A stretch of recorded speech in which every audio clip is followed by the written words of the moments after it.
She agreed to sign a deal with a trillionaire, unaware he was into dirty business. The result kept her in pains.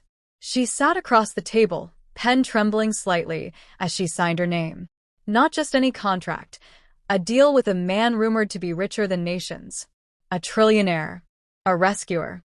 The answer to every prayer poverty had ever forced from her lips. She thought this signature meant freedom. Freedom from hunger. Freedom from fear. Freedom from the life that had been slowly suffocating her. What she didn't know was what the money was really buying. She didn't know the man smiling at her was drowning in crimes. She didn't know the papers in front of her were soaked in blood, secrets, and silence. She didn't know she wasn't being helped. She was being owned. He wasn't offering opportunity. He was purchasing loyalty, purchasing her future, purchasing her pain. By the time she realized the truth, walking away was no longer an option, and the deal she thought would save her life became the reason she would spend every night wishing she had stayed poor. Ladies and gentlemen, welcome to Ocean of Tales. Kindly watch, comment, and subscribe on this channel. We will be grateful if you help us do this. We will be notifying you when we drop a new video. Don't forget to tell us where you are watching from. The pen hovers above the paper, catching the light from a chandelier so bright it makes the room feel holy, almost ceremonial, and Emily Carter feels her breath slow as if the building itself is watching. The table beneath her palms is smooth and cold, polished to a mirror finish that reflects her face back at her, thinner than it used to be, eyes sharper with years of quiet endurance. Around her, the room smells like expensive wood and citrus polish, the kind of place where nothing bad is supposed to happen. This is the moment she has rehearsed in her mind 1,000 times. The moment life finally bends in her favor. Yet her fingers tremble, not with fear, but with the fragile excitement of someone who has been losing for too long. She tells herself this shaking is normal. This is what hope feels like when it finally arrives.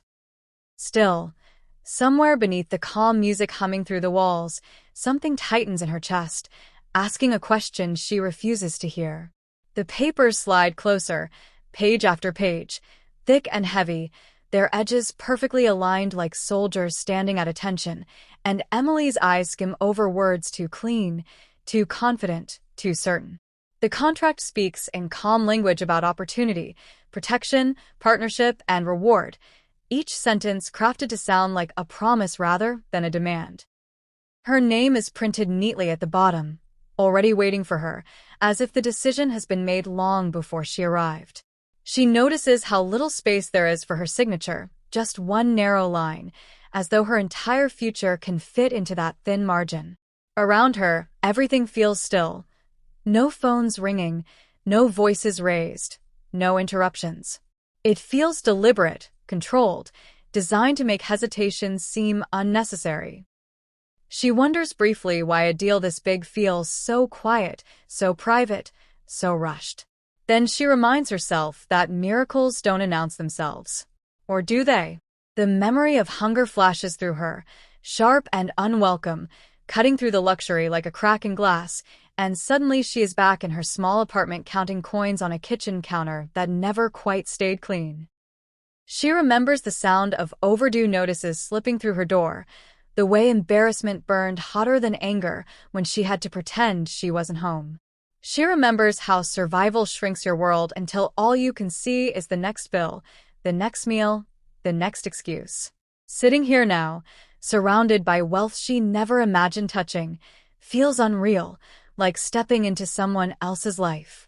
This deal isn't greed, she tells herself. It's relief. It's rescue. It's a way out of a maze she didn't choose to enter. And yet, as she grips the pen tighter, she wonders why relief feels heavier than joy, and why escape suddenly feels like stepping off a ledge. The man across the table shifts slightly, his presence calm and unhurried, his confidence filling the room without effort, and Emily feels the familiar pull of gratitude rise in her chest. Victor Hale doesn't need to rush her. Men like him never do. His reputation has arrived before him. Headlines, charity galas, whispered stories of impossible wealth and quiet power. People speak his name with admiration, even reverence, as though success itself follows him.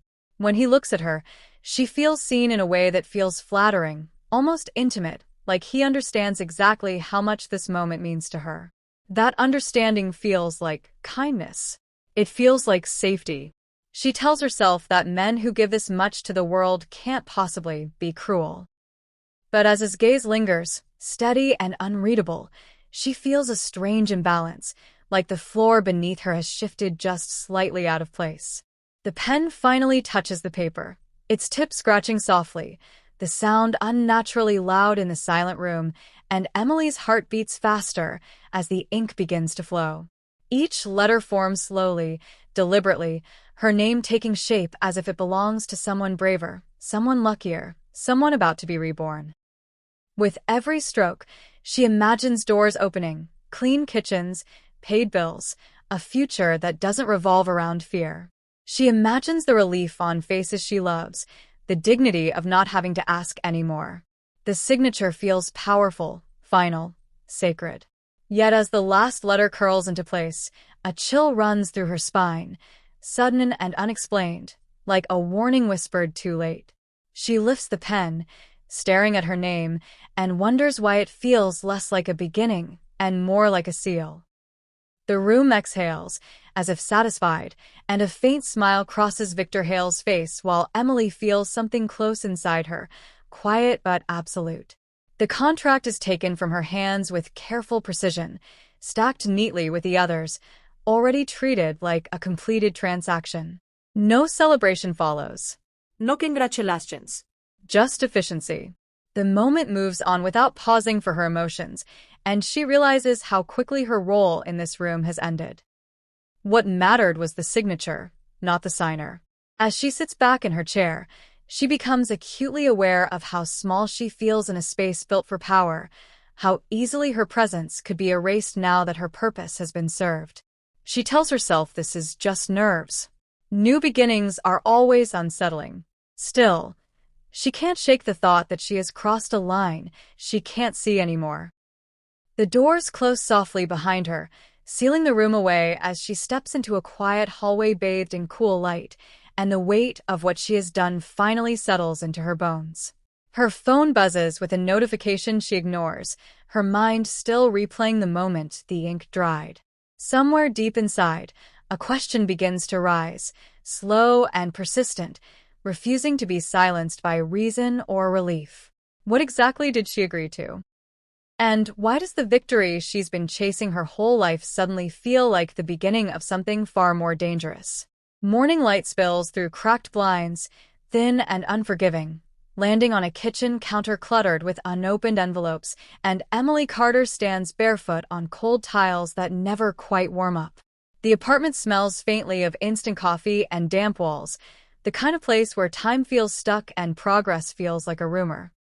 She moves slowly, conserving energy the way poor people learn to do, counting steps like they cost money. Every surface reminds her of what she hasn't fixed yet. The sink drips. The cupboard door hangs loose. The silence is loud, filled with numbers she can't escape.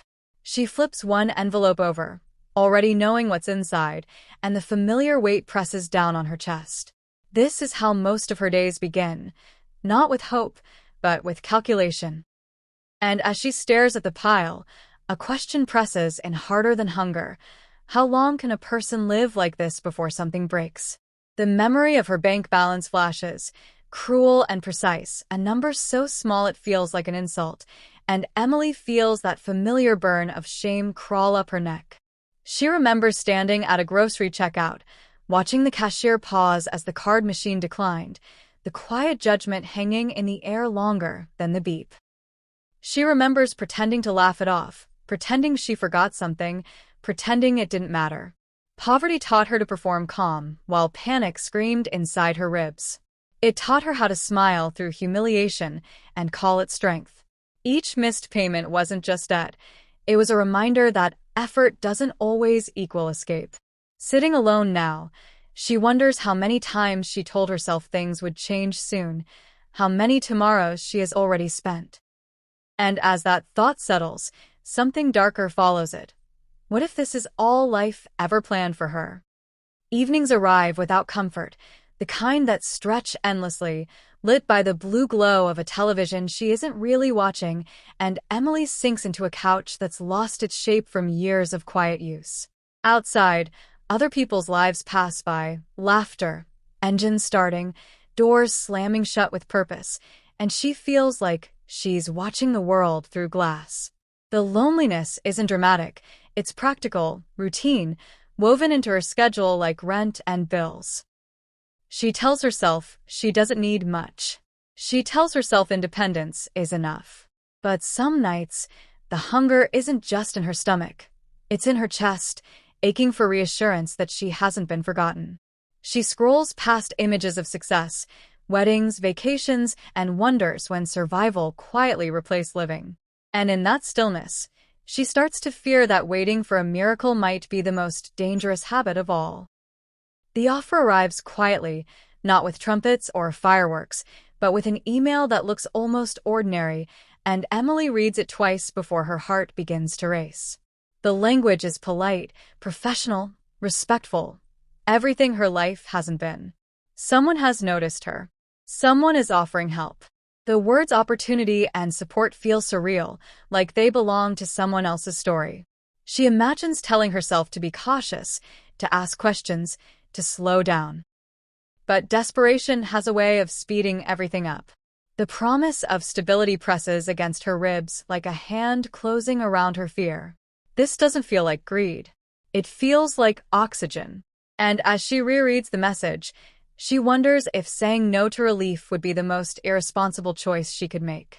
Advice echoes faintly, voices from past conversations she half remembered, warning her about shortcuts and deals that come too easily, but Emily pushes them aside with practiced ease. Those warnings came from people who didn't live her nights, who didn't count coins before buying bread. It's easy to be cautious when you're comfortable. For her, caution feels like luxury. She tells herself that survival requires risk, that patience hasn't paid off so far. Every delay feels like another month trapped in the same cycle, another year slipping away. She convinces herself that this is different, that this time the door is real. Yet even as she leans toward hope, a small voice asks whether desperation has begun to sound too much like courage. Sleep comes in fragments, broken by dreams where she's always running late, always missing something important, and Emily wakes with her heart pounding as dawn creeps back into the room. The anxiety never fully leaves. It just changes shape. She lies there staring at the ceiling, imagining a life where mornings don't begin with dread, where relief is permanent instead of borrowed. The deal starts to feel inevitable, like a tide pulling her forward whether she swims or not. She doesn't feel reckless. She feels cornered. And in corners, people don't choose the best options. They choose the only ones that seem open. As she rises from the bed, decision already forming beneath her exhaustion, she wonders if choice even exists when survival is on the line. The thought settles with dangerous clarity, solid and heavy, as Emily prepares to step into a future she hasn't fully examined, and she tells herself this is not about wanting more, it's about wanting out. Out of fear, out of shame, out of the slow erosion of dignity. She convinces herself that anyone in her position would do the same, that circumstances leave marks you can't judge from the outside. But as she locks the door behind her, carrying hope like a fragile glass object, another question trails close behind her steps. When survival becomes the reason for every decision, how do you tell the difference between escape and a trap? News headlines flicker across her phone screen, faces smiling under flashing lights, and Emily Carter scrolls through image after image of Victor Hale shaking hands, cutting ribbons, standing beside oversized donation checks.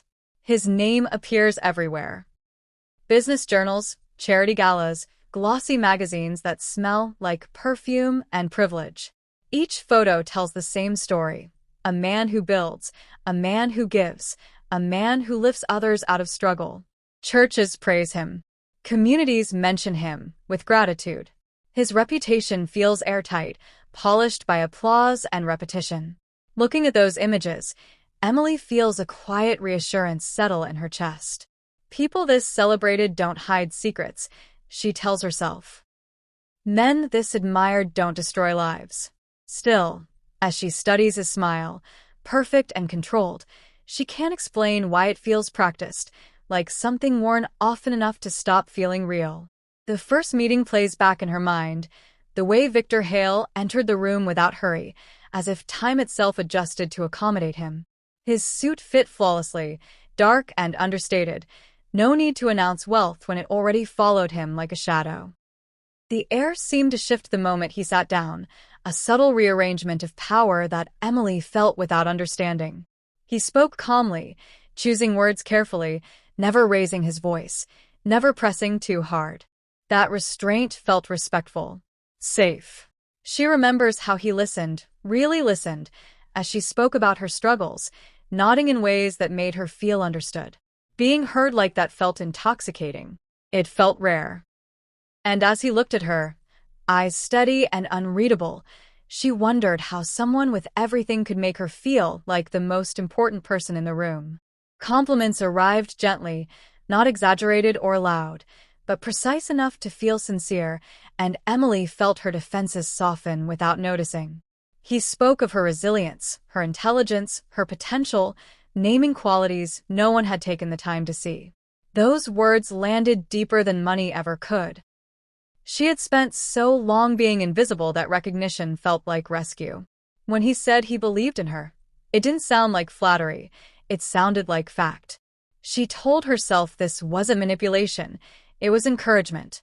But encouragement from power carries weight, and she didn't yet understand how heavy it could become. As warmth spread through her chest, a quiet dependence began to form, unnoticed, unchallenged. Stories about his generosity surfaced everywhere, whispered with awe, shared like folklore in rooms Emily never entered. People spoke of debts erased, businesses saved, families restored through his intervention. He didn't just give money, he gave hope, or at least that's how the stories went. Listening to them, Emily felt her own story lining up neatly with the narrative everyone already believed. Of course he would help her. Of course he was different. The consistency of praise felt comforting, almost protective, like a shield against doubt. Yet beneath the admiration, she sensed something odd, how carefully curated every story sounded, how little anyone knew beyond the surface. She wondered briefly why saviors always seemed surrounded by silence, where questions should live. Trust built itself quietly, layer by layer, without any dramatic moment of decision, and Emily didn't notice it forming until it was already there. She began to defer to his judgment, to assume his intentions were pure, his plans flawless. When uncertainty crept in, she pushed it away, reminding herself of who he was and what he represented. Doubting him felt like doubting the possibility of her own escape. And so, she chose belief over suspicion, comfort over caution. The idea that someone so powerful could be dangerous felt almost offensive, like accusing sunlight of burning. But even sunlight can blind, and Emily didn't yet realize how much she had stopped seeing. The imbalance revealed itself subtly, in moments easy to dismiss, a pause before answering certain questions, a smile that didn't reach his eyes when topics shifted, a gentle redirection when she pressed too close to details. None of it felt threatening on its own. Together, they formed a pattern she wasn't ready to name. She told herself. A quiet voice reaches her on an ordinary afternoon, slipping into her life without ceremony, and Emily barely notices how her shoulders tense the moment concern enters the room. It comes through a phone call that starts casually, then hesitates, the way people do when they're afraid of being misunderstood. The words are careful, almost apologetic, and they carry an edge of worry that doesn't match the calm Emily has been clinging to. She listens, half present, staring out of a window where the city moves on without her. The warning doesn't sound dramatic. It doesn't come with proof or urgency. It simply asks questions about speed, about secrecy, about why such a powerful man would need her agreement so quickly. Emily feels irritation rise before fear ever has the chance. She tells herself she's earned this moment, that doubt now would only drag her back into the life she's trying to escape. Still, When the call ends, the silence feels heavier than before, as if something has been said that can't be unsaid. Dismissal becomes her shield, firm and immediate, and Emily convinces herself that caution is just another form of sabotage. People always get nervous when someone rises too fast, she thinks. They call it concern, but it's often jealousy, wearing a polite mask. She replays the warning in her head, reducing it, shrinking it, smoothing its edges until it sounds foolish. What does that person really know about opportunity at this level? About men like Victor Hale? About the rules of power she's finally being allowed to touch? The warning begins to feel small compared to the promise in front of her. She tells herself she can't afford to listen to fear disguised as advice. Yet as she reaches for reassurance, she notices how quickly she's learned to defend a situation she hasn't fully examined, and that realization flickers uncomfortably before she pushes it away. An older memory surfaces unexpectedly, uninvited, and Emily feels a brief sting of recognition she doesn't want to sit with. She remembers other moments when someone tried to slow her down, teachers, friends, even herself, and how impatience always won. Waiting had never rewarded her. Trusting systems had never saved her. Caution had always felt like a luxury reserved for people with options. This time feels different, she insists. This time she's not asking for charity. She's being chosen. The idea feels empowering, validating, like proof that her suffering has finally been noticed. And because that feeling is so rare, so intoxicating, she treats it like something fragile that must be protected at all costs, including the cost of ignoring doubt, including the cost of silence. Victor's reassurance arrives soon after, smooth and perfectly timed, and Emily feels the tension in her chest loosen, as if on command. His tone is calm, understanding, almost amused by the idea that she could be worried. He reframes concern as misunderstanding, frames secrecy as protection, frames urgency as efficiency. Every explanation lands neatly, answering questions she didn't quite ask. She feels foolish for even hesitating. Powerful people deal with sensitive matters, he implies. Not everything can be explained to everyone. Trust, he suggests gently, is the foundation of every great partnership. Emily wants to believe that trust is what's being asked of her, not obedience.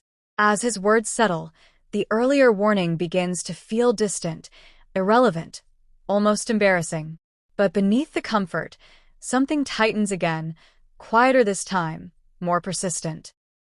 Her instincts try to speak, not loudly, not clearly, but through small physical reactions she can't quite ignore. A flutter in her stomach when certain topics come up. A tension in her jaw when she signs documents she hasn't fully read. These sensations don't scream danger. They whisper discomfort. And whispers are easy to silence when you're desperate for peace. She tells herself she's overthinking. She tells herself that fear is just a habit poverty taught her, a reflex she needs to unlearn. Growth requires discomfort, she reasons. Transformation never feels safe at first. Yet as she repeats these affirmations, she notices how often she needs them and how quickly calm slips away without them. The warning returns in fragments, echoing at inconvenient moments, while she's alone, while she's packing up her old life, while she's imagining the future she's promised herself. It doesn't accuse. It doesn't predict disaster. It simply asks whether she truly understands what she's stepping into. Emily grows frustrated with that question, with its refusal to leave her alone. She wishes certainty came with clarity instead of complexity. She wishes hope didn't require silence. And as she pushes the thought away once more, she feels the subtle shift inside her, the point where ignoring doubt becomes a decision, not an accident. Resolve hardens into momentum, and Emily moves forward with renewed determination, telling herself that hesitation is the enemy of progress. She chooses action over reflection, speed over scrutiny, relief over risk assessment. The warning is filed away under things she'll revisit later, when life is stable, when fear is no longer necessary. But as she steps deeper into the path she's chosen, carrying trust like a shield she hopes will protect her. One question lingers at the edge of her thoughts, growing sharper with every step. When a warning refuses to fade, is it really gone? Or is it simply waiting for the moment you can no longer ignore it? The first wave of money arrives without celebration, slipping quietly into her life like a tide that changes the shoreline overnight, and Emily wakes to notifications that don't feel real. Numbers she's never seen before sit calmly on her screen, unapologetic, unquestionable. She stands in her old apartment staring at the phone, heart racing, hands cold, as if touching the device too firmly might make the balance disappear. Relief hits her fast and hard, flooding every corner of her chest. This is it. This is the proof. For the first time in years, fear loosens its grip. But as the excitement settles, something else slips in with it. A strange awareness that this relief didn't come with instructions, only expectations she hasn't yet been told. The transformation accelerates before she can catch her breath, and Emily finds herself standing in spaces designed to erase memory of struggle. New clothes replace old ones, tailored and effortless, fabrics that don't cling or apologize. A new address replaces the apartment she never loved but survived in, and the silence in these rooms feels different, thicker, watchful. Every surface gleams. Every corner smells clean. Nothing here reflects her past. She tells herself this is what progress feels like, shedding old skin. Still, as she unpacks, she notices how none of these choices feel like hers. Everything arrived pre-selected, pre-approved, as though her preferences were an inconvenience. The comfort is undeniable, but the lack of voice sits oddly in her throat. Rules begin to surface softly, not announced, not written down, but implied through suggestion and tone, and Emily learns them by instinct before she ever questions them. Certain conversations are discouraged. Certain places are unnecessary. Certain people no longer fit the new image she's been given. Each restriction arrives wrapped in concern, framed as protection rather than control. She's told it's for her safety, her reputation, her future. The logic sounds reasonable. It always does. And yet, every time she adjusts her behavior to comply, something inside her tightens, like a muscle learning to stay tense. She wonders briefly when comfort started to feel conditional. Surveillance hides behind politeness, and Emily senses it in the smallest details, the way her movements are anticipated, the way information reaches Victor before she shares it, the way questions are answered before she finishes asking them. It doesn't feel threatening. It feels efficient. Too efficient. She tells herself this is what being connected to power looks like, that privacy changes when resources are involved. Still, she catches herself hesitating before speaking freely, editing thoughts before they leave her mouth. That hesitation feels unfamiliar, unwelcome. She hasn't been told she's being watched. She just knows. And knowing changes everything. Gratitude becomes an obligation, heavy and unspoken, and Emily starts measuring her reactions carefully, aware that appreciation is expected, not optional. Every benefit feels like a reminder of debt. Every comfort carries an invisible receipt. She finds herself thanking Victor more often than she means to, softening opinions, agreeing too quickly. The power imbalance reveals itself in these small adjustments, these quiet compromises that don't look like sacrifice until they accumulate. She tells herself this is temporary. She'll regain balance once things settle. But deep down, she senses that balance may never be part of the arrangement. The silence around consequences grows louder, and Emily begins to realize how little she knows about the machinery supporting her new life. Questions about funding, logistics, and long-term expectations are gently deflected. Not now.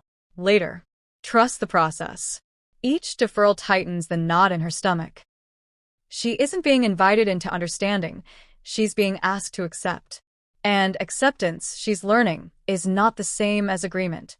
As unease creeps in, she wonders what would happen if she pushed harder, if she refused to adjust so easily. The thought doesn't bring relief, it brings fear.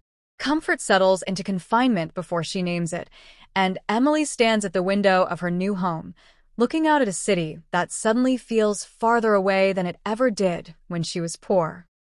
Everything she once wanted is within reach, yet movement feels restricted in ways she can't explain. The luxury is real. So is the pressure. And as she presses her palm against the glass, watching reflections replace views, a question forms that refuses to stay quiet. When wealth demands silence and comfort requires obedience, is this still freedom, or has she simply traded one kind of cage for another? Unease arrives in small, inconvenient moments, slipping into Emily's days without warning, and she first notices it while reviewing documents that feel heavier than they should. The paper is thick, the language dense, and certain sections are conveniently summarized instead of explained. She's told it's standard procedure, nothing she needs to worry about. Still, her eyes linger on clauses that seem to stretch endlessly, looping back on themselves, designed to confuse rather than clarify. She signs where she's told, nods when reassured, but something in her chest tightens each time. These aren't agreements, they're instructions. And as she sets the papers aside, she wonders why transparency suddenly feels like a privilege instead of a right. Strange requests begin to surface, framed casually, almost apologetically, and Emily feels her comfort erode with each new task. She's asked to attend meetings she doesn't fully understand, to lend her name to initiatives she hasn't researched, to appear in places where questions are carefully avoided. None of it is illegal on the surface. None of it is openly wrong. That's what makes it dangerous. She tells herself she's overreacting, that influence always looks messy up close. Yet the pattern keeps repeating. Her presence is needed, but her understanding is not. And the more she complies, the more those requests escalate, quietly daring her to notice. Information starts to disappear, vanishing just when she reaches for it, and Emily senses an invisible hand rearranging her access. Files she reviewed once are suddenly unavailable. Contacts who answered freely now deflect or delay. Even casual conversations feel monitored, as if the walls themselves have learned how to listen. She doesn't confront anyone, not yet. Instead, she watches, collects impressions, counts inconsistencies. The luxury around her begins to feel like camouflage, dazzling enough to distract from the machinery grinding beneath it. She asks herself whether ignorance is being offered as protection or enforced as policy. Her reflection changes subtly, and Emily notices it one morning while adjusting a blouse that costs more than her old monthly rent. Her posture is different now, straighter, controlled, but her eyes look cautious, calculating. She has started measuring words before speaking, rehearsing reactions before showing them. This isn't confidence. It's containment. She wonders when she learned to treat curiosity like a liability. The realization unsettles her more than any document ever could, because it means something inside her has already adapted to pressure she never agreed to carry. A moment of clarity strikes without warning, sharp and brief, while she overhears a fragment of conversation not meant for her ears. Names are mentioned quickly, places she recognizes from news reports, transactions spoken of with casual efficiency. No one notices her presence. No one thinks to stop talking. The world doesn't pause for revelation. It keeps moving. But Emily freezes, heart pounding, as pieces finally begin to align. This isn't philanthropy. It's leverage. And she isn't a partner. She's a buffer.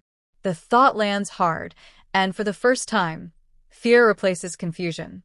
Denial fights back immediately, loud and insistent, and Emily clings to the idea that she must be misinterpreting everything.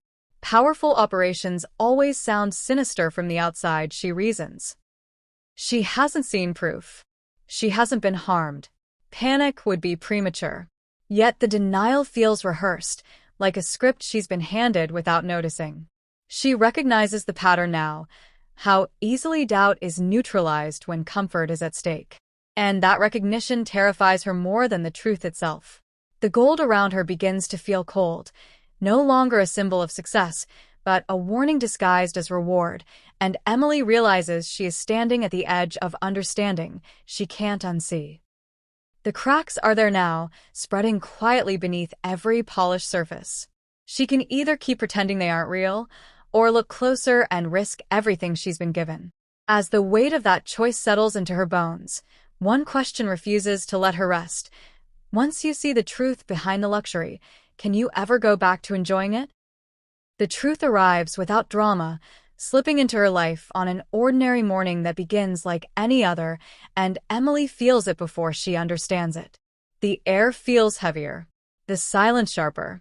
She stands alone in a room that once made her feel protected, scrolling through a news alert that mentions names she has seen before, companies she has represented, foundations she has smiled beside. Her pulse quickens as familiar words appear in unfamiliar combinations. Investigations, shell accounts, illicit transfers. At first, she tells herself it's coincidence. Powerful people attract rumors. But as she keeps reading, the coincidences stack too neatly, too deliberately, and a slow chill spreads through her body. This isn't gossip. This is structure. And she realizes, with a sinking certainty, that she is standing inside it. Fragments begin to assemble, relentless and unforgiving, and Emily's mind races backward through every moment she dismissed as harmless. The documents she wasn't meant to read. The meetings she wasn't meant to question. The secrecy explained away as discretion. Each memory sharpens, rearranging itself into something unmistakable. She sees now how her name functioned as insulation, how her presence softened edges that needed blunting. She wasn't invited because she was trusted. She was placed because she was useful. The realization hits like a physical blow, knocking the breath from her lungs. She presses a hand against the table to steady herself, suddenly aware that her life has been woven into something vast and violent, something that won't loosen its grip easily. Evidence surfaces faster than denial can stop it, and Emily finds herself digging despite the fear screaming at her to stop. She follows trails she was never meant to notice, cross-referencing stories, tracing patterns, recognizing repetition. Money moves in circles designed to disappear. Charities funnel resources where no one looks too closely. Names reappear under different titles, different locations. Each discovery strips away another layer of illusion until the man she believed in no longer exists. In his place stands something colder, more calculating, an empire built not on generosity, but on control. And standing at its edge, Emily realizes she has crossed from ignorance into complicity. The weight of what she knows crashes down, sudden and suffocating, and Emily's body reacts before her mind can keep up. Her hands shake. Her mouth goes dry. The room feels too small, the walls too close. She imagines the faces of people harmed by the system she unknowingly supported, their lives collateral damage in transactions she helped legitimize. Guilt floods her chest, sharp and relentless, tangled with fear. She didn't plan this. She didn't consent to this. But intent doesn't erase impact, and that distinction cuts deeper than any accusation ever could. Panic gives way to cold clarity, and Emily understands the most terrifying part of the truth, not what Victor Hale has done, but what he now knows about her. He knows she's seen the cracks. He knows she understands the machinery, and knowledge changes value. She is no longer just an asset. She's a risk. The realization tightens around her heart like a vice. Leaving isn't just difficult, it's dangerous. Silence isn't just expected, it's enforced. For the first time since signing the contract, the consequences feel immediate, personal, inescapable. The illusion of choice collapses, and Emily sees the deal for what it has always been. This was never about opportunity. It was about silence purchased in advance. Loyalty secured before questions could form. Her pain wasn't an accident, it was a calculated outcome, the cost of binding someone desperate enough to say yes. The thought that she was chosen not for her strength, but for her vulnerability, makes her stomach turn. She feels used, exposed, betrayed in a way that reaches past emotion into identity. Who is she now, knowing what she knows? The truth settles like a verdict, final and unforgiving, and Emily understands that nothing will ever be simple again. She can't unlearn what she has seen. She can't pretend ignorance. Every path forward carries danger, and every step backward leads nowhere. As she stands in the quiet aftermath of revelation, heart pounding, mind racing, one question eclipses all others and refuses to let go. Now that the truth has found her, how much will it cost her to survive it? The decision to leave forms in her chest before it reaches her mind, sharp and instinctive, and Emily feels her body tense, as if preparing for impact. It happens in a moment of stillness, staring at a doorway that once symbolized safety and now feels like an exit she may never be allowed to use. The thought of walking away doesn't feel brave, it feels necessary, like pulling your hand off a hot surface even if the skin comes with it. She imagines packing quietly, disappearing into anonymity, reclaiming the small, difficult life she once hated. That life now feels honest, safe in its own way. But as the idea settles, fear rises fast, whispering that exits are rarely as simple as entrances, especially when power has already wrapped itself around your name. Her first attempt is cautious, disguised as curiosity rather than rebellion, and Emily tests the edges of her freedom with careful questions and delayed responses. She cancels a meeting. She hesitates before agreeing to another appearance. Each small act feels insignificant, but the reaction is immediate. Message arrive fasté. Check-ins grow more frequent. Concern sharpens into scrutiny. The warmth she once felt in every interaction cools noticeably, replaced by efficiency that borders on impatience. No one accuses her. No one threatens her. And yet the shift is unmistakable. The system has noticed movement. And systems built on control do not like uncertainty. Kindness changes its tone, and Emily feels the difference in ways that make her skin prickle. Reassurance becomes instruction. Support becomes reminder. She's praised for loyalty, for discretion, for understanding how delicate things can be. The language is smooth, almost caring, but the meaning underneath is clear. Remember where you stand. Remember what you've been given. She feels the pressure settle around her like a tightening net, each strand invisible but strong. Walking away now wouldn't just mean leaving wealth behind. It would mean tearing herself out of a structure that has already adjusted to her presence. Threats arrive without ever being spoken, hiding in implications and half-finished sentences, and Emily learns how power communicates when it doesn't need to raise its voice. A reference to her past surfaces, unexpectedly. A detail about her family is mentioned casually, as if it were common knowledge. Her privacy feels suddenly exposed, her life mapped out in ways she never consented to. Fear floods her system, cold and immediate. She understands now that this isn't a negotiation. It's containment. The idea of disappearing begins to feel naive, almost childish, against the reach she's up against. Isolation tightens its grip, and Emily realizes how effectively her world has been narrowed. Old contacts feel distant, unsafe. New ones feel conditional. Every interaction carries risk, every conversation a potential liability. She starts censoring herself automatically, weighing words before they leave her mouth, rehearsing explanations for choices she hasn't even made yet. The loneliness returns, sharper than before, because this time it's surrounded by people. She thought wealth would widen her world. Instead, it has drawn a circle around her and dared her to step outside it. The cost of resistance becomes painfully clear, and Emily feels it settle into her bones like a warning she can't shake. Leaving wouldn't just hurt her, it could ripple outward, touching people she loves, lives she can't protect. The responsibility feels crushing, unfair, and deliberate. She understands now why compliance is so effective. It doesn't rely on cruelty, it relies on fear disguised as care. And as she weighs her options, she realizes there is no clean escape, only choices between different kinds of damage. The truth hardens into a terrible clarity, and Emily stands still, caught between the life she can't continue and the exit she may not survive. Walking away is no longer a question of courage. It's a calculation of risk. How much pain can she endure? How much danger can she absorb before something gives? As the walls close in around her, both visible and unseen. One question presses harder than all the rest, refusing to let her breathe freely. If leaving costs everything, and staying costs her soul, which loss will she be forced to choose?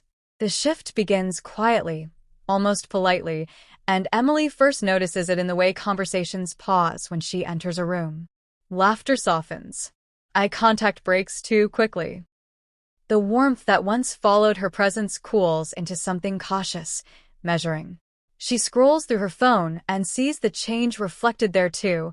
Messages unanswered, invitations withdrawn, familiar names replaced by silence. No one confronts her. No one asks questions. The judgment arrives already formed, delivered through distance rather than words. She feels it settle on her shoulders like a heavy coat she didn't choose, and she realizes reputation can collapse faster than it's built. What once made her admirable now makes her suspicious. Whispers begin to trail her, spreading faster than facts ever could, and Emily feels the sting of being discussed instead of understood. She catches fragments, her name paired with phrases like dirty money, sold out, knew all along. The narrative takes shape without her consent, clean and cruel in its simplicity. People prefer stories where blame is easy. They don't want complexity. They want a villain. And she fits the role perfectly, visible enough to punish, powerless enough to target. She wants to scream that she didn't know, that ignorance isn't guilt, but explanations don't travel as fast as rumors. By the time she considers defending herself, she realizes the verdict has already been reached. Public admiration flips into moral outrage, sharp and theatrical, and Emily watches from a distance as her image is dismantled piece by piece. Articles hint without naming. Comment sections fill with certainty. Strangers speak about her choices as if they were present when she made them. The same people who once praised her rise, now dissect her fall with satisfaction. There is comfort in condemnation. It reassures everyone else that they would have chosen differently. Standing alone in the noise, Emily feels a familiar ache return, deeper this time, because it carries betrayal alongside fear. She wonders when society decided compassion was optional, but judgment was mandatory. Isolation becomes unavoidable, closing in around her with ruthless efficiency, and Emily feels the last threads of belonging slip through her fingers. Friends stop calling. Acquaintances avoid her gaze. Even those who once benefited from her presence retreat, unwilling to be associated with someone now deemed toxic. She moves through spaces like a shadow, present but unwelcome, her identity reduced to a cautionary tale. The loneliness cuts sharper than poverty ever did because it's accompanied by shame she didn't earn. She begins to question herself, replaying every decision, wondering where exactly she lost control of her own story. Fear mixes with guilt, forming a knot that tightens with every passing day, and Emily struggles to separate responsibility from blame. She knows she didn't orchestrate the crimes. She knows she wasn't aware at first. But knowing doesn't bring relief when consequences arrive anyway. She feels complicit simply by proximity, stained by association in a world that rarely waits for nuance. Sleep becomes difficult. Peace feels undeserved. The pressure to disappear, to remove herself from the equation entirely, creeps into her thoughts, dangerous and persistent. She wonders if silence would finally stop the damage, or if it would only confirm what everyone already believes. Victor's presence fades strategically, and Emily notices how quickly he distances himself from the storm gathering around her. His name appears less frequently beside hers. His statements are vague, careful, untouched by accusation. The protection she once assumed existed evaporates, revealing how expendable she truly is. The realization stings with a special kind of cruelty. She was valuable only while she absorbed attention meant for him. Now that the light has turned harsh, she's left standing alone in it. The imbalance becomes undeniable, and with it comes a bitter understanding of how power survives, by sacrificing those it can replace. The world closes ranks without warning, and Emily finds herself trapped between public condemnation and private fear, nowhere safe to land. Every path feels blocked, every choice scrutinized. She carries shame that isn't hers, guilt that doesn't belong to her, and fear that refuses to loosen its grip. Yet beneath the weight, something stubborn begins to stir, a quiet resistance, fragile but persistent. As she stands at the center of a storm she never intended to create, one question pushes through the noise and demands an answer. When the world decides you're guilty before hearing your truth, how much are you willing to endure before you fight back? The first crack appears in a place no one expected, slipping into the news cycle like a quiet tremor, and Emily notices it while scrolling late at night, heart already braced for impact. A headline mentions Victor Hale's name without praise for the first time. The language is careful, restrained, but unmistakable. Regulators are reviewing. Auditors are seeking clarity. The words feel small, almost polite, yet they carry a weight that makes her sit up straighter. Power rarely stumbles publicly. When it does, it's never by accident. She reads the article twice, then a third time, her pulse quickening with something she hasn't felt in weeks, hope mixed with dread. If this is real, everything changes. And if it isn't, the consequences of believing it could be devastating. Pressure begins to build from unseen directions, and Emily senses it long before confirmation arrives. Conversations around her grow tense, hurried, clipped. People who once moved confidently now whisper behind closed doors, their certainty cracking under scrutiny. Documents are requested. Meetings are postponed. Explanations are delayed. The system that once felt seamless now stutters, revealing how fragile even vast empires can be when light is applied. Emily watches quietly, absorbing every shift, aware that chaos rarely announces itself with explosions. More often, it creeps in through procedure, through questions that don't go away. And as the machinery strains, she realizes how much effort it takes to keep corruption invisible. Betrayals surface from within, subtle but unmistakable, and Emily understands that loyalty evaporates faster than fear when survival is at stake. Executives distance themselves. Partners release statements emphasizing independence. Allies become witnesses. The structure that once protected Victor Hale begins to rearrange itself, not to save him, but to survive him. Each move exposes another layer of deception, another carefully buried truth clawing its way up. Emily feels the shift in power like a change in weather, slow, undeniable, irreversible. The man who once controlled every narrative is now reacting instead of directing, and that reversal sends a shiver through her. Silence replaces confidence, and Emily notices how rarely Victor's name is spoken aloud now, how his presence recedes from public view. The man who once dominated rooms is suddenly absent, his influence shrinking under the weight of scrutiny. The illusion of invincibility dissolves, revealing something ordinary and vulnerable beneath it. Emily doesn't feel satisfaction. She feels clarity. This is what accountability looks like when it finally arrives. Not dramatic, not immediate, but relentless. Each unanswered question becomes a crack.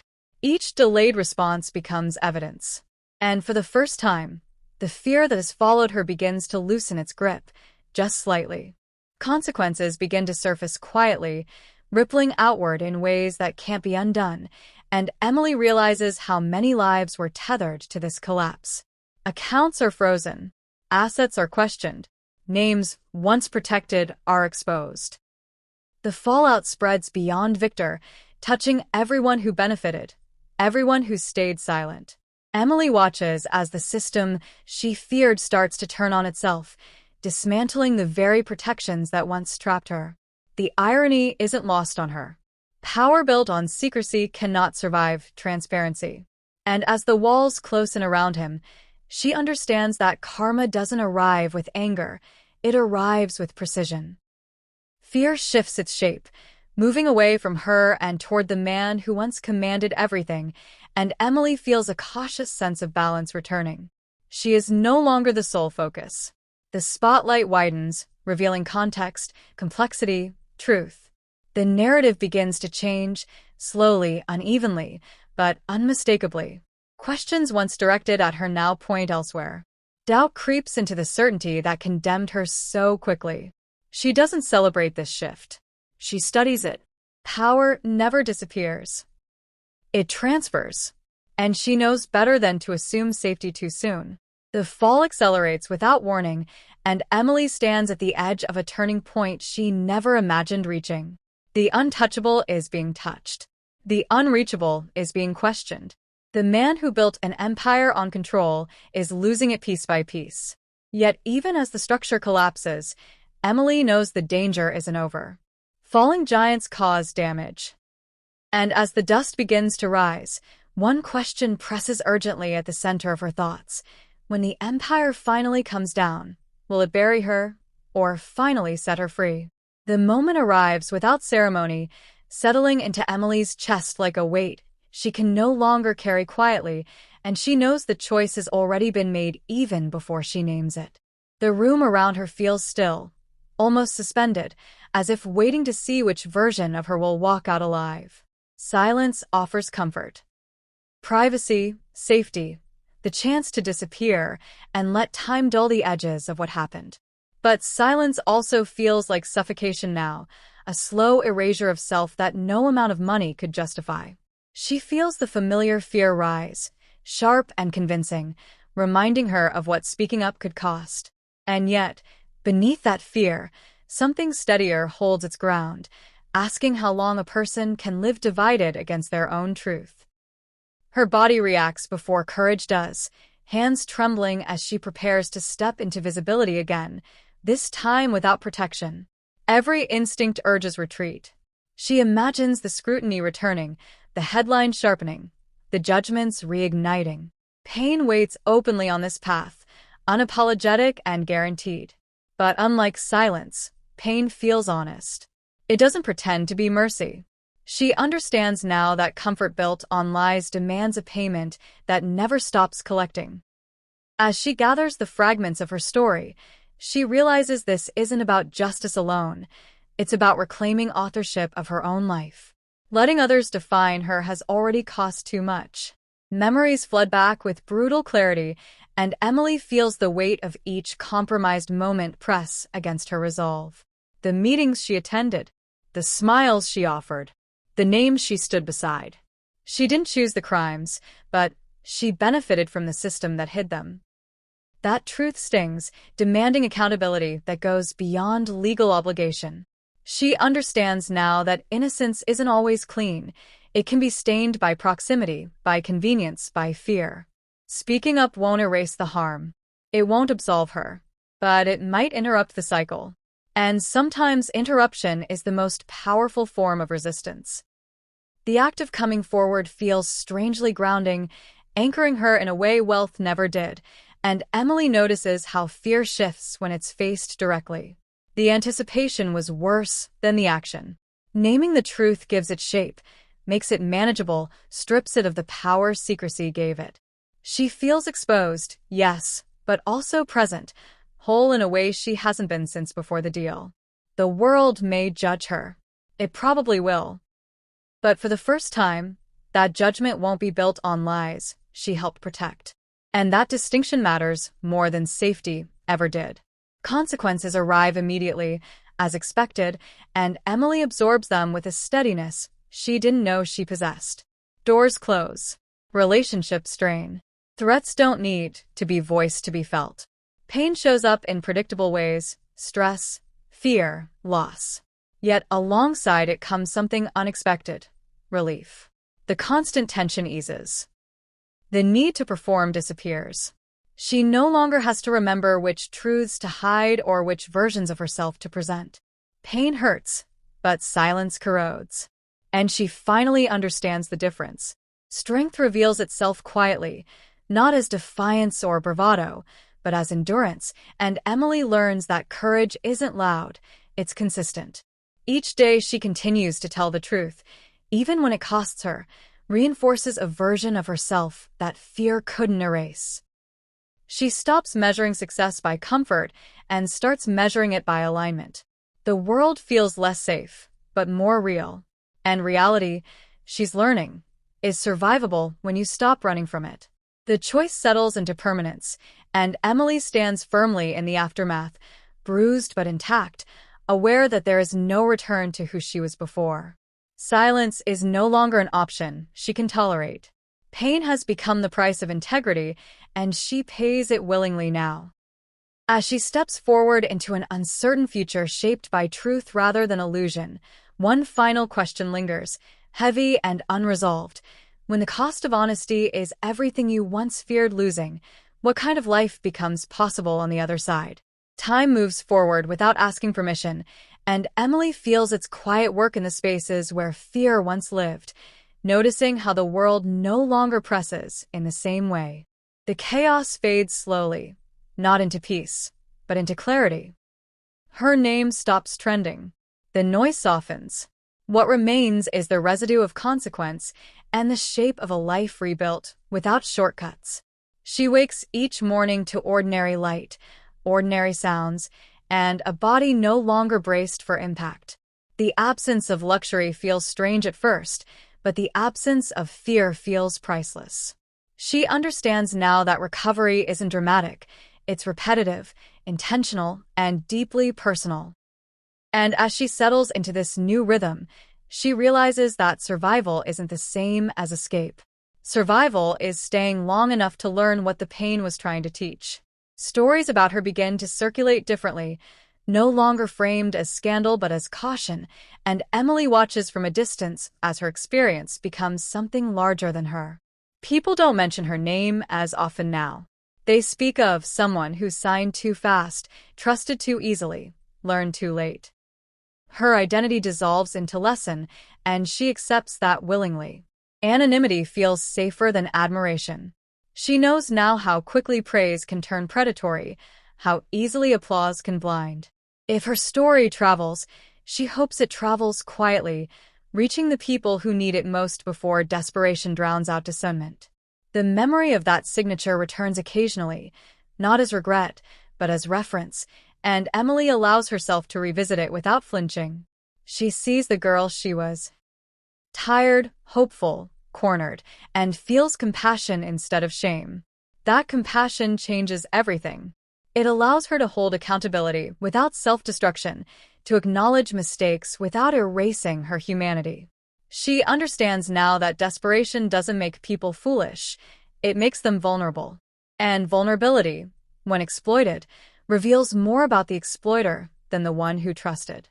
This shift in perspective becomes her quiet strength. Her definition of freedom transforms, settling into something less glamorous but far more durable, and Emily measures success differently now. Freedom is asking questions without fear. Freedom is walking away when something feels wrong, even if it costs comfort. Freedom is knowing that silence is not safety and wealth is not protection. These truths don't announce themselves, they whisper, waiting for someone willing to listen. She begins to share them carefully, intentionally, never as commands, only as reminders that survival should never require surrendering your voice. Karma finishes its work without spectacle, and Emily watches as the remnants of Victor Hale's empire continue to unravel, long after headlines move on. Accountability doesn't arrive all at once. It arrives in audits, in testimonies, in structures that no longer hold. She doesn't celebrate the fall. She respects it. Justice, she's learned, isn't about revenge, it's about exposure. And exposure changes systems in ways punishment never could. Seeing that process unfold restores something inside her she didn't know was broken. The lesson takes root beyond her, quietly influencing choices she'll never witness, and Emily accepts that impact doesn't always come with acknowledgement. Somewhere, someone hesitates before signing. Someone asks an extra question. Someone walks away. That possibility feels like redemption enough. She understands now that her pain wasn't meaningless, it was instructive. And instruction, when shared, becomes protection. The story ends where it began, not with wealth or power, but with a decision. This time made in clarity rather than desperation, and Emily steps forward carrying truth instead of fear. She doesn't pretend the scars are gone. She doesn't claim victory. She claims ownership. And as she closes this chapter of her life, one final truth settles into place, steady and unshakable. Not every open door leads to freedom, and sometimes the bravest thing you can do is walk away, even when staying looks easier. If you were the one that was humiliated in this video, and God being so kind later saved you from the hands of your enemies, what will be your reaction towards your oppressors? Comment and subscribe on this channel. Let us know your mind.